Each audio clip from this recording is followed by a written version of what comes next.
আৰু চাৰিওফালে অভিযোগ উঠিছে যে তাৰ গইনা লৈ কোনো বাছ বিচাৰ নোহোৱাকৈ জনে মধে মানুহ ধৰি সীমান্তৰ ওচৰত পইচা দিয়া হৈছে। বাংলাদেশৰ লগত এই সম্পৰ্কে কোনো ধৰণৰ আলোচনা কৰা হোৱাই নাই। আৰু তেনেকৈ এজন দুজন যদি সজাগ দিয়া হয় কথাটো বেলেগ, মানুহক যদি আৰু কেইবা দিনো ধৰি বহু কাম ধৰি এই কামটো কৰি থকা হয়, সেইটো বাংলাদেশৰ কাৰণেও এটা আপত্তিজনক কথা হ'ব।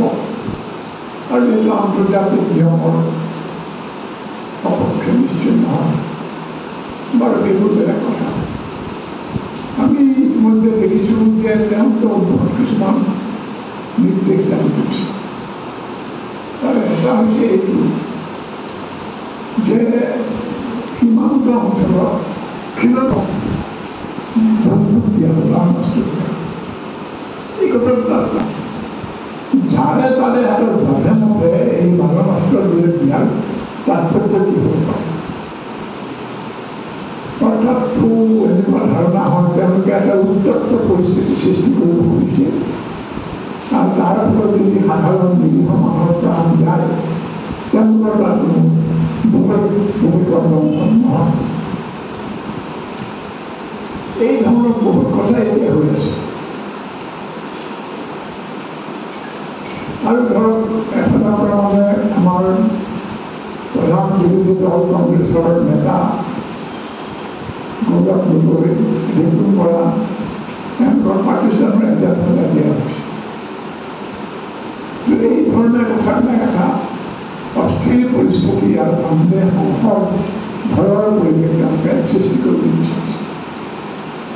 আৰু মই ভাবোঁ আমি যদি ৰাজ্যখনত শান্তি বিচাৰোঁ, ন্যায় বিচাৰোঁ আৰু অৰাজকতা নিবিচাৰোঁ, তেনেহ'লে আমি নিশ্চয় এই কাৰ্যত বাধা দিব লাগিব আৰু অশুভ পৰ্যন্ত বাটতে বাধা দি ৰখাই দিব লাগিব। গতিকে এই ধৰণৰ এটা ঘটনা আমাৰ দৃষ্টিগোচৰ হৈছে। অলপতে কামবোৰত এজন নিৰীহ নাগৰিক সাংবাদিকক তেওঁ কামৰ কাৰণে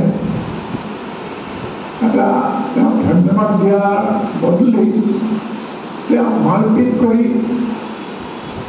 ধুনীয়া কৰি তেওঁৰ বিৰুদ্ধে দেশদ্ৰোহৰ গোচৰ দাখিল দিয়া।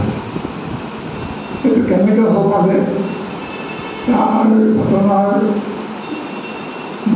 লৈ অহা স্থানীয় যুৱক আমাৰ সদস্য বিৰিঞ্চি বৰাই আপোনালোকৰ আৰু বিৱৰি ক'ব।